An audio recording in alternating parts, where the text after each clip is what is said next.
What stands between you and what you want is what you do or don't do. Inspiring you to reach your goals and live your dream. This is the Keaton Nelson Show. Alrighty, guys. Today I've got a really special treat for you. Jeremy Ostler. Am I saying that right, man? You are, yes. Perfect. Yeah, he's coming on to share some knowledge with you guys. Jeremy, thanks for being on the show. Fantastic to be here. Thanks for having me. Yeah, absolutely, man. So I always like to start with where are you from? How'd you grow up? Were you rich? Were you poor? Were your parents together? What was it like growing up? Because I like to have successful people come on the show. And a lot of the times they're no different from any of the listeners or people getting started. So I like to start there. So yeah, where are you from, man? Yeah, an interesting place to start, and I think a fantastic one. I come from humble beginnings. I come from a broken home. There were times we were on food stamps. I would move back and forth between my parents' homes. They would move quite a bit. I went to 3 different high schools.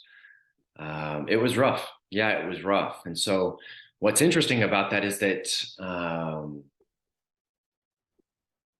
I recognized very early on that I had a tremendous amount of potential. I could tell that I could excel athletically and I could excel academically. But given some of the things that I had gone through, there were mental barriers that kept getting in the way. And so there was a level of self-sabotage, and there was a level of protecting myself from a kind of embarrassment of not pushing or going as hard or as far as I wanted to or thought I could, because of the things of which I had experienced as a child. And so, I think the starting point here to actually put that in perspective so that you can actually measure it now with where you are today. Fantastic. Yeah. Yeah. So did you go to college? So I did go to college. Where'd you go? What'd you go for? So when I first started, I went to a community college. I came back from a 2-year mission for my church. Oh, cool. Went to a community college. And then from there, I actually ended up going into the military. And so I joined the military intelligence and became an interrogator. Oh, wow. So I became an interrogator. And then, from there, they had colleges that I went to. So one of which was Cochise College, and then another of which was the Defense Language Institute. And so I had scored very high on a language aptitude test, and it enabled me to pick any language I wanted to learn. And so I chose to learn Chinese, Mandarin Chinese. And so I went to that college. And then afterward, I was able to get right into my career. I ended up finishing my bachelor's in business administration. And the only reason I chose that wasn't because I had any interest whatsoever, but it was because, again, I think on some level I was protecting myself. And it was broad enough that because I didn't know exactly what it was that I should be studying, I was like, okay, let me just land on this one. And if I had it to do over again, I would have done it differently. I ended up as a jury consultant, however. And so my experience as an interrogator led me to become a jury consultant. And I don't know if you have any familiarity with what jury consultants do.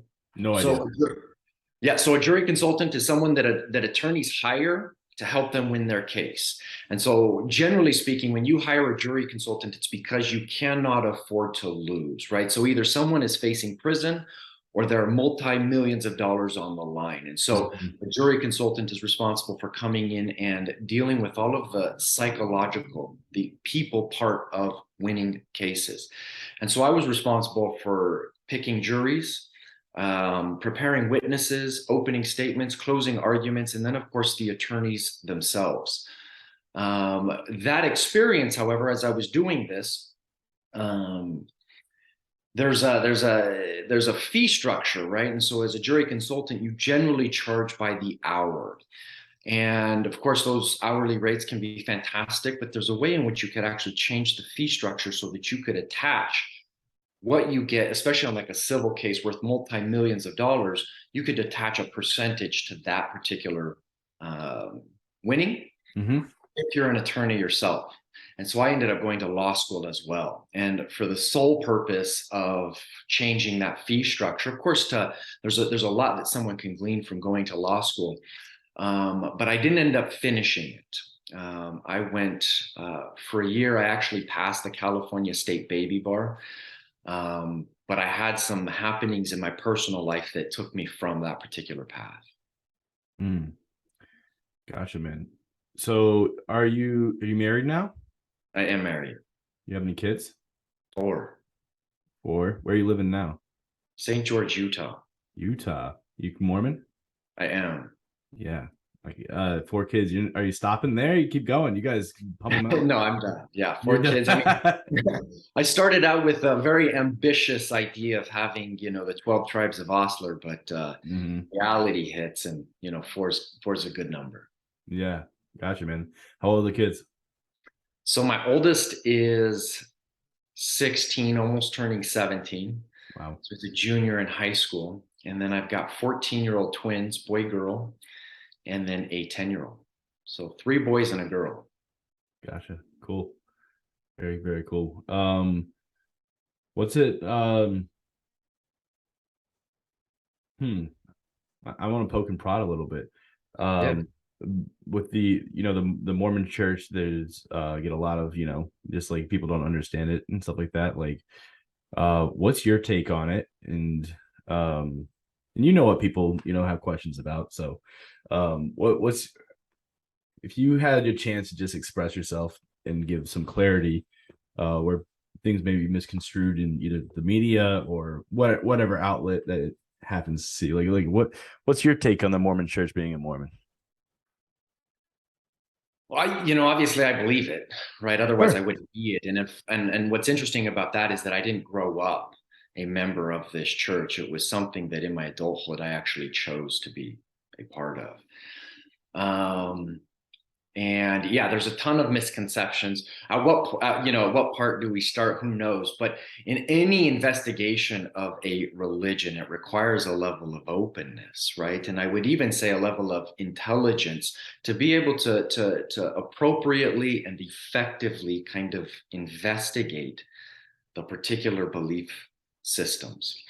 And so I don't know at what, I imagine that you've got something on the tip of your tongue that you might want to ask about, and maybe I can answer, maybe I can't. Yeah, I've got a few things. So let's start easy. We'll go harder as it goes on, right? So, listeners may not know this about me, but I in 2nd grade was baptized Mormon. Okay. I did not stay with the church. Probably I stayed maybe 2 or 3 years as a kid, right? So I know like a lot of these answers to the questions too, but it's fun having a guest on that I can ask too. What when people say like polygamy, right? And one man has multiple wives, could you give some context or reasons to why that was, or why, or that it's not happening now, or that it is happening? Like what's your viewpoint on that and how people perceive that? Yeah, so the first place that I think that you have to start anytime you look at a huge, ginormous question like that, particularly in a culture in which it was not ever practiced, you actually have to go back to some of the more origins, right? Mm-hmm. So one of the things that I find interesting is that a lot of times Christians themselves have not wrestled or grappled with that particular question, never mind the fact that it's actually part of their history, right? Especially if you look at it from the Judeo-Christian perspective. Sure. So you go back all the way to the Old Testament and you find Abraham, Isaac, and Jacob, Moses, right? Prophets of whom they all accept and believe to be, no kidding, called by God prophets. Right. These were individuals that were practicing polygamy. And so the hard part is when you're coming from a culture in which doesn't, and it's frowned upon, right? Mm-hmm. The other part of this is that it's not an inherently good thing either, right? And so what we recognize, or an inherently bad thing, we recognize that there are times in which God would ordain it and other times in which he would not. Of course, For modern day sensibilities, you're looking more for a black and white answer. And unfortunately, as it relates to this particular question, it's not black and white. And so when you go into why God would have authorized it at the time of, for example, Joseph Smith, and then for years after, you get into theorizing of sorts, right? And I couldn't be an authority that could answer definitively that particular question. But do I believe that God, no kidding, authorized it at that particular time? I do. Of course, the church at that time, and even if you were to take more of a broader perspective, one of the things that was enshrined in the Constitution of the United States is the fact that the religious freedom, right? It was an ideal, though, because what we know is that it wasn't actually practiced at the inception of the founding of this country. There were still things culturally that were getting in the way from our ability to practice religion freely.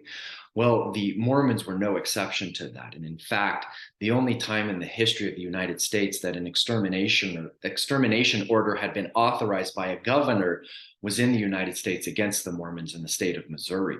And so what you have is a group of individuals, this fledgling, obscure people, if you will, this new religion of sorts that was under heavy persecution. They were being driven from their homes. They were small in number. If you want to, somehow associate the authorization by God in terms of polygamy, on those grounds, maybe you can make a case. I don't know. So what I heard, or this is what I was taught when I was in, go to Sunday school and stuff. Or maybe I was asking those questions, but it was that if you look at the just history, like you got back to, right? Not that far back, but like when the church was being founded, it was during the time where people were migrating from the East Coast of the United States to the West Coast of the United States. Resources were thin. And there were more women than there were men, and having multiple women in one household and being able to support them and divide up the resources that way, rather than having a woman off on her own trying to get everything she needs to survive. Or like, that's what I heard was the reason behind polygamy. It was to just provide for the community in a specific way, not so much in this in like a dirty way. You know what I mean? Yeah, and there's probably, aspects to it that very much fits within. The idea, though, that this was like a hypersexualized effort, driven by, unholy men would be not it doesn't correlate with the actual history. Right. And so in some of these cases, in fact, they weren't even, there weren't even sexual relationships. And that's where you even go even further into the religion, where you start to consider the belief of sealing families, for example, for time and eternity, right? And so you're going deep into the religious psyche, if you will, when you look at a question, for example, like polygamy. Yeah, it's wild. But what about this? Like, I'm drinking an energy drink right now. You guys don't drink caffeine. See, and that would be a misconception. Okay. Caffeine has never actually been outlawed. And it's not even just a misconception that the outside world has looking in. Even certain members of the church were confused about that particular proposition, right? Like the idea that the word of wisdom is, for the church, it's a health code, if you will, of what you can take or what you should take and what you should not. And so, for example, the actual word of wisdom would say that, no alcohol, no tobacco, no illicit drugs, no tea or coffee. A lot of times what happened is that the members of the church would interpret the tea and coffee as a prohibitive as a result of the caffeine. And sometimes they would attach it to the caffeine because that would make the most sense in terms of its potential addictive properties, right? But caffeine in and of itself is not actually prohibited. And that's not actually the reason for the prohibition, if you will, against tea and coffee. So the energy drink does not actually violate the word of wisdom. You would be perfectly fine and in perfect alignment with the church's standards if you were drinking a caffeinated drink. That's really funny. Yeah, see, that's what I mean. We could go probably a lot deeper into a lot of different things, but I'll keep it moving so we can give some value to the listeners. But it was just an opportunity to have a conversation I don't get to have very often. So, with what you're doing now, what are you up to now? You got 4 kids, you got a wife. What are you doing to provide for them? So I am a high performance coach. And so what I did is, in fact, just this year, I left my jury consulting practice and started this high performance coaching business. And the reason that I did that is because, first, when I was working as a jury consultant, I recognized that you could actually have the perfect strategies. But those strategies and their implementation rested solely on the attorney's ability to implement them. And what you have here then is this bottleneck, if you will, right? The attorney becomes the single most important, especially when you look at it from like the client's perspective and the consequences that result. Right. This attorney's role is monumental. It is really incumbent upon this attorney to perform at the highest levels, never mind the strategies that have been put in place, never mind the jury that we have helped to select, never mind the preparation that went into all of the witnesses, to the opening statements and to the closing arguments, right? Never mind into how we question and flesh out the truth. The ability of the attorney to perform at the highest levels was the single most important part of the entire trial experience. And when you look at it from that perspective, what you recognize, and I actually very much believe this, that performance is the only thing that matters. What stands between you and what you want is what you do or don't do. Right. And so I became hyper focused on that particular aspect of it. And I found the greatest levels of fulfillment and joy for me personally in helping the attorney to perform at the highest levels.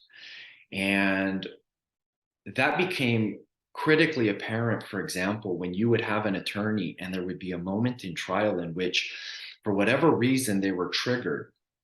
And it was as if they went from where they were standing in that courtroom and trying this particular case to a previous time in their lives in which some traumatic event had happened.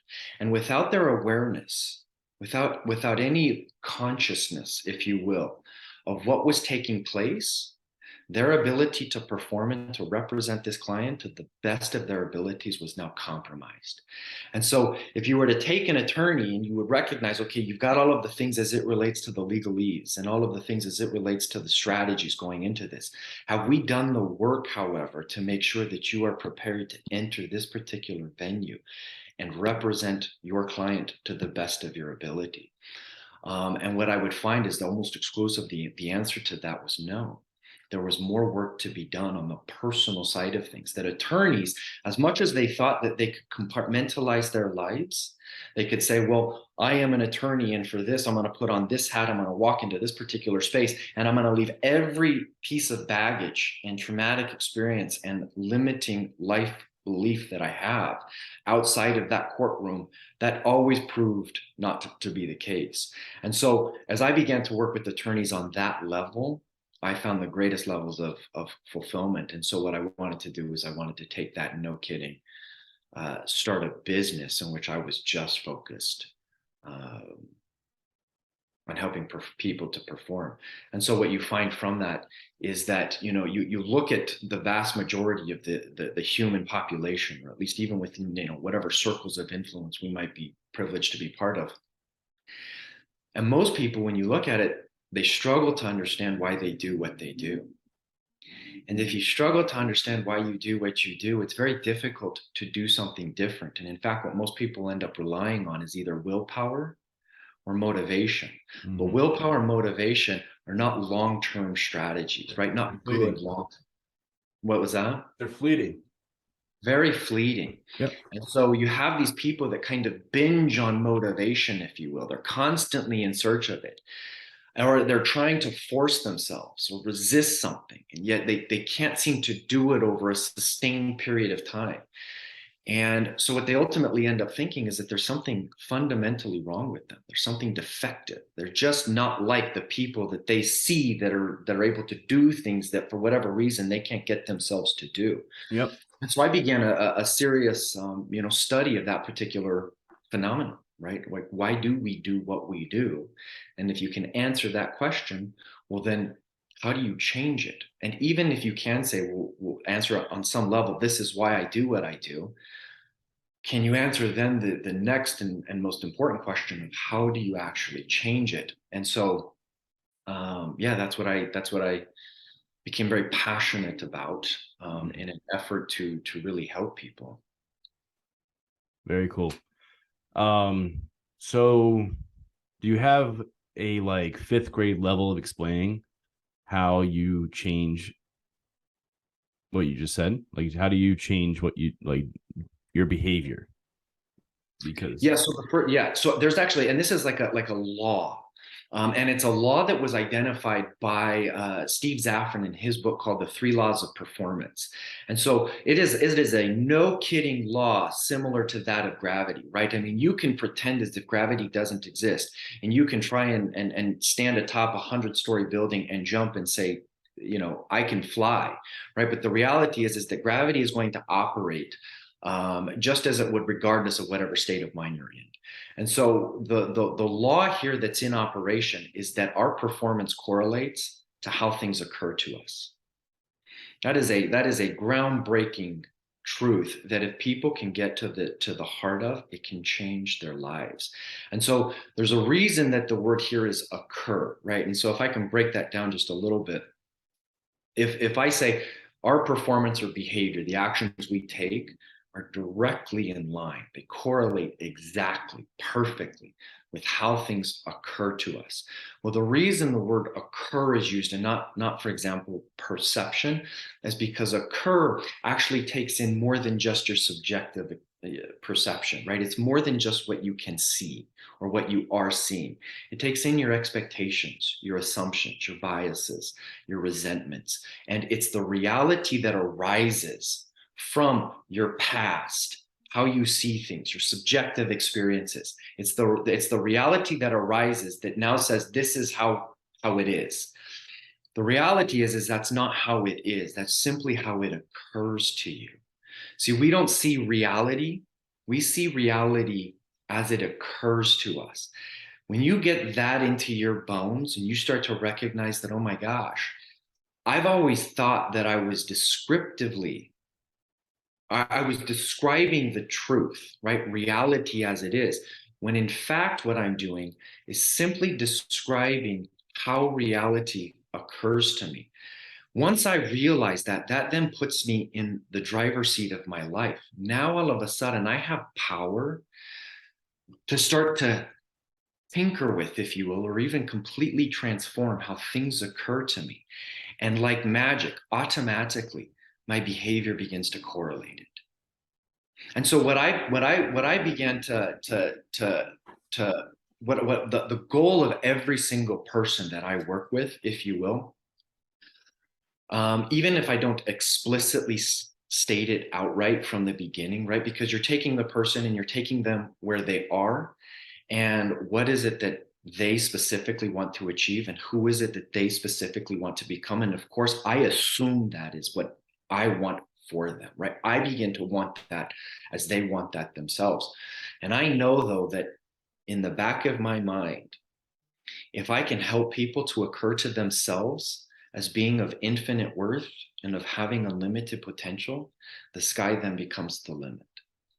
And most people, they can, even if they get to a point where intellectually they can accept that, right, that they are of infinite worth and that their potential is unlimited, the idea here would be to, no kidding, get that into their bones such that their behavior, the way they show up in the world, becomes fundamentally different than how it did prior to that particular happening. And so what we're tinkering with here, the whole point of it would be to change how people occur to themselves. And of course, there's a process that I take clients through. What are the steps in that process? So first, to understand the laws of this. The other part of this, so what's so fascinating about like what you and I are doing here, what I know is that our performance exists within a network of conversations. Right. And so you have you're doing a podcast, right? And in fact, you started this like, let's just have a conversation. And I absolutely love that because our performance actually exists within these networks of conversation. And if you pay attention to the conversation, it'll reveal itself, or what will be revealed is how things occur to you, right? You just start listening to people and they start talking. And all of a sudden, it becomes very clear how things occur to them. And then it makes perfect sense why they do what they do in the world or why they don't do what they don't do in the world. Does that make sense? Yeah. And so what you do is you find that by simply changing the nature of the conversation, you can change the trajectory of someone's future. You can change how things occur to people. And so what we begin to do is become very sensitive to the conversations that we're having. There are some conversations that we need to stop having, and then there are other conversations that we need to start having. And this also includes the conversations we have with ourselves, but it exists within language, right? Any decision that you make, any decision of what to do or what not to do, it exists within a kind of conversation. On some level, you're using language basically to speak into existence the future. And so we become very clear about that. And then we become very clear about the kind of language that either continues to just recycle the past or that, no kidding, rewrites the future. And part of that process, includes answering the question of, for example, how did I become who I am today?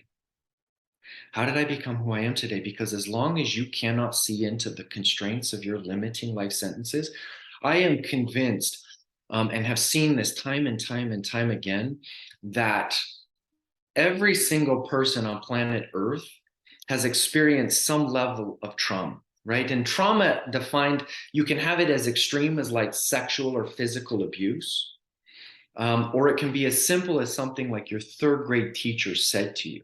But ultimately what it is it's a defining moment in your life in which you had convicted yourself with a limiting life sentence.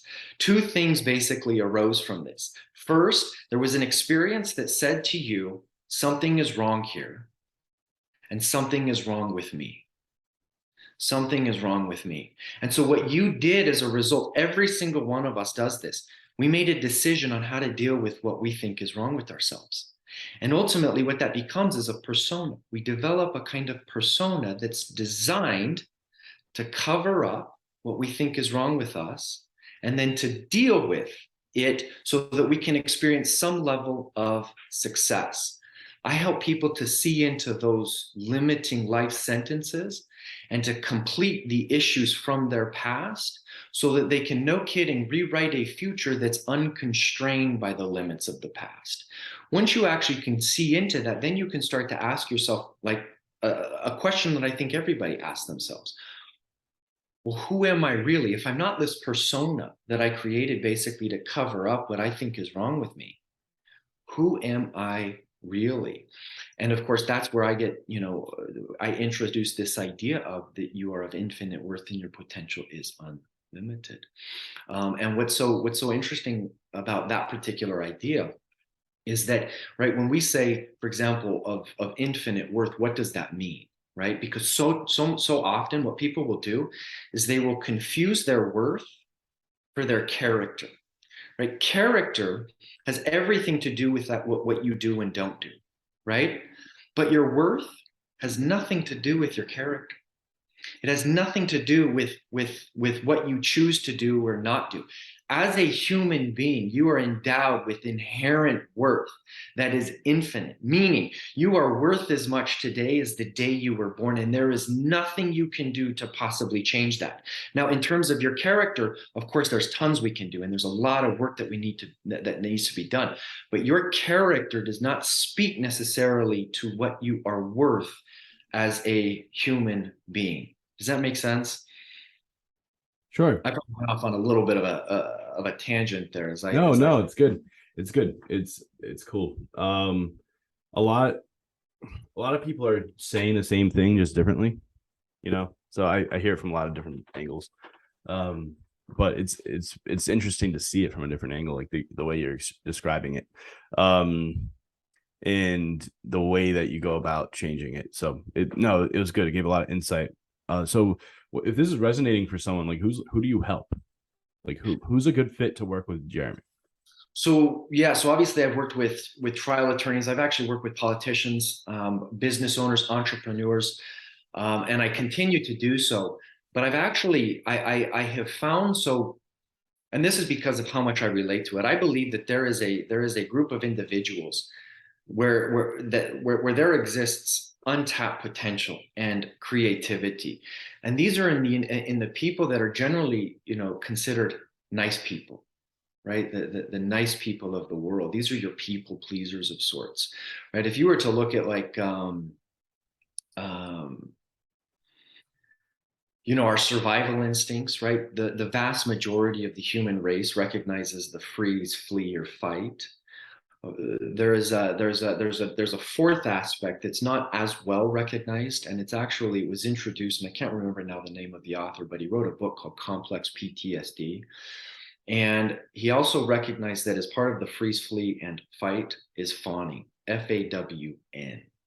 And this is that instinct. It's a coping mechanism. It's a survival instinct that a number of us will leverage under significant kinds of trauma or dangerous situations. What we end up doing in these cases is we end up trying to please other people in an effort to keep ourselves safe, right? We recognize at that particular time in my life, I was not safe. And in fact, if you had a parent, for example, that was unsafe, what you began to do is you began to say, well, there were certain moments in which this person was less dangerous.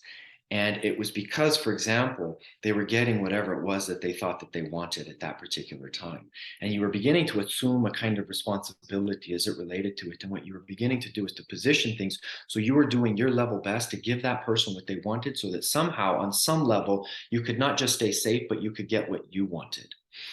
That there are people that land on that, I find to be somewhat miraculous, right? When you go through some of the kinds of trauma that people can go through, there are any number of alternative positions that you could land on, right? You could become a no kidding predator. You could become someone that is violent, that is abusive, that is toxic. To land on that particular one, in my opinion, is a credit to this person's resiliency, to this person's specific and unique gifts that still enable them to be empathetic, to still enable them to be sympathetic. But that ultimately, if you were to stay in that people pleasing space, it's going to limit what you're able to do. And in fact, when you look at it at its core, it becomes highly manipulative, right? Because as opposed to allowing you to see who I really am and what I really want, what my true desires are, what people pleasers ultimately end up doing is, rather than telling people what they need to hear, what the truth is, they'll tell them what they want to hear, right? And so I have begun to focus specifically on helping this demographic of people to heal, to actually go through this process, to actually perform at the highest levels. Because what I have found from this group is that they are highly intelligent, they are highly motivated, they generally have large swaths of empathy for others, but that they keep expending themselves at a cost that's far too high. They keep sacrificing their own well-being for that of others, thinking that it's ultimately going to lead to the pot of gold at the end of the rainbow, only to find that it's not, that what they're attracting into their lives are people that really want them to stay that person so that they can continue to use them. Well, as soon as they're able to see themselves in a different way and to step outside of this particular coping mechanism that they developed in a moment of crisis from a past childhood experience, my goodness, the things that they're able to accomplish. And of course, I relate. This is a problem I had to answer for myself, right? I recognize that I as a result of some of my experiences that I landed on trying to please other people. And at a significant cost to myself, I was constantly giving others what I thought that they wanted, thinking that that was the noble thing to do. But it was costing me too much. In fact, it was costing me my integrity. It was costing me my ability to be authentic. and sincere. And so I am more specifically, and of course, this particular demographic of nice people, they fall within their entrepreneurs, their business owners, their PhDs in just any number of fields. But yeah, that has become my focus, is on specifically helping this particular community of people perform at their highest levels. Very cool. So I want to let me pause for a second. Where can people go follow you and see more content like this? Yeah, so the first place I would send people to is to my Instagram page. It's the spot that I focus most on right now. And so Jeremy.R.Ostler. Jeremy. Go give him a follow, guys. Go give him a follow. Check out what he's got to say. This is resonating with you. And then I always like to end the podcast with asking all my guests the same questions. So first one's softball. What's one book you believe everyone should read?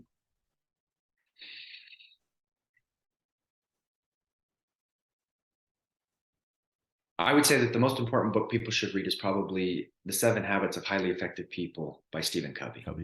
Yeah, it's a good one. I think the title is misleading. Why is that? I think because it's not like wake up early. It's not like eat this way. It's totally. It doesn't. They don't end up feeling like habits, like what people mostly like associate with habitual behaviors. Yeah. But it's still. That being said, I think it's a better book because of that. So, I just want to point that out. So it's worth. You should definitely pick up that book if you haven't already read it. The next question is, this is a fun one. You get to go back to any age in your life, and you now going back to your younger self. And when you're there, your younger self knows it's you, but when you get there, you can only say 3 sentences. So what age would you go back to? What are the 3 sentences you would tell yourself? And then I'm really strict on it. Only say 3 sentences. Don't tell me why while you're doing it. But afterwards, if you want to explain why, I leave that up to you. Okay.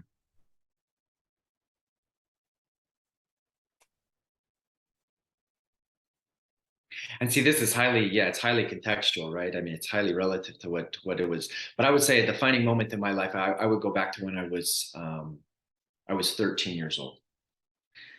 I would go back to when I was 13 years old, and I would tell myself,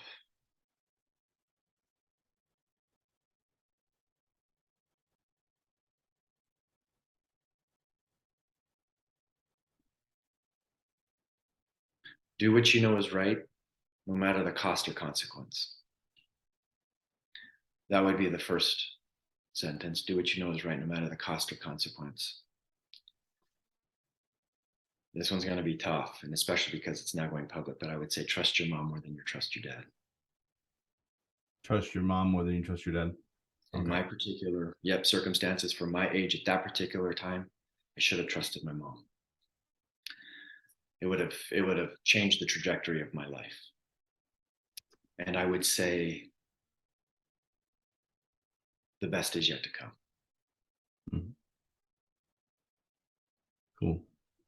Do you want to go into why behind all this stuff, or you can always pass through it? I think it's standalone sounds great, but it's also good if you wanted to.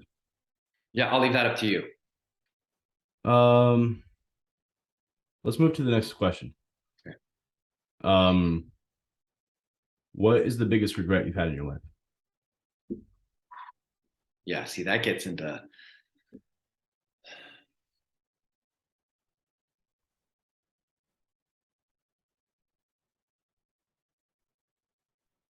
the person I chose to marry. Not my current wife, but my ex-wife. Wow. I appreciate you being honest and willing to be vulnerable on a podcast and open this up. So I really, really appreciate that. And I do actually want to and this is for the listeners. I like not trying to poke and prod. And if you don't want to answer it, you can leave. That's fine too. But the reason I ask that question is because I believe that you can learn, just like how if you look at people's behavior, highly effective people who are absolutely crushing it. If you do what they do, you should get the results they're getting. Like you said, it's pretty basic, but most people can't change their behaviors. So where do you start with that? But the same thing goes for, I think, the opposite, right? Things that went wrong, things that are not good. And if you can just not do those things, you can live a better life, right? So look at the things that highly effective people are not doing, so you don't do those things, right? So that's why I asked this regret question, because these are things I think about, like when it comes to like my family. Why am I even doing this in business? Why am I doing all this? And like what am I going to say on my deathbed? What am I going to regret? Because that stuff's going to sting a whole lot more. So I just try to be really conscious of that. So with this marriage, are there any pieces of advice that you would give someone to avoid a situation like that? Things to look out for, things to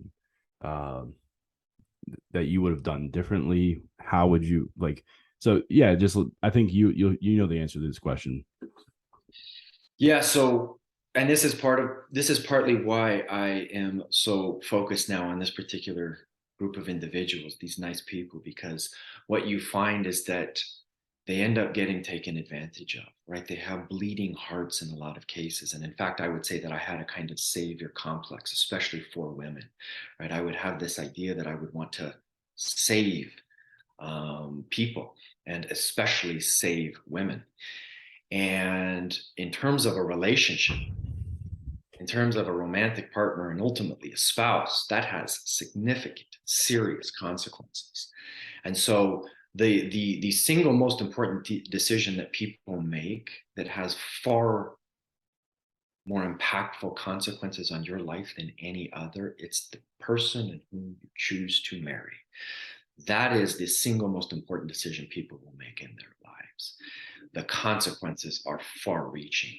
And to get that one, and I use it for lack of a better term, but to get that one wrong, the consequences aren't just felt by you, they're felt by also the people that matter most to you.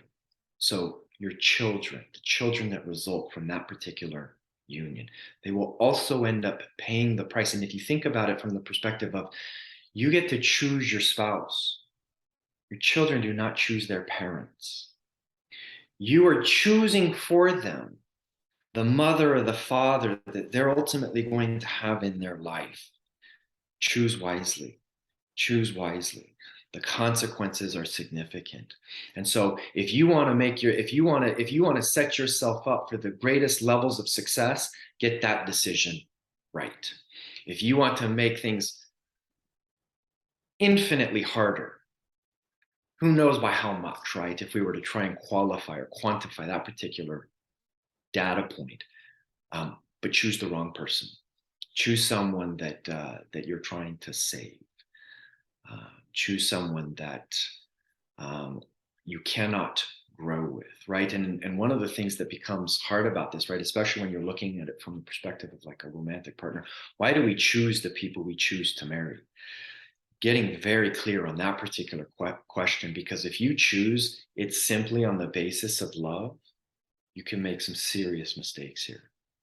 There has to be more than just love. So for example, underneath that, there has to be a foundation of trust, and that trust is actually built on the foundation of character. And there's just so much here. So don't just choose a love story, choose a life story, choose a story or a partner with whom you can, no kidding, grow, that shares the same values that you do, and that is going to consistently inspire you and help you to be the best version of yourself you can possibly be.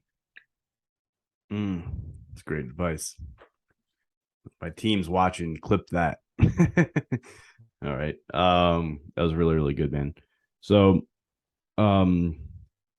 listeners, you guys made it this far, means you must have liked it a little bit, right? So if you do me a favor, go and share this out with some people, put it on social media, tag me and Jeremy. Write a review on Apple Podcasts. That'd be a huge thank you. I don't try to sell anything. I don't advertise. I just bring people on here because I think it could help you and make your life better and more fulfilling and more limitless, like Jeremy says, right? So yeah, if you could just leave a review, we get those ratings up, and then we can go ahead and get awesome guests just like Jeremy on the show. So I would truly appreciate that. And Jeremy, thank you once again for coming on. I really appreciate you taking the time out of your day to do this. Absolute pleasure for me. I appreciate you having me. Thank you. Absolutely. All right, guys. And until next time, peace.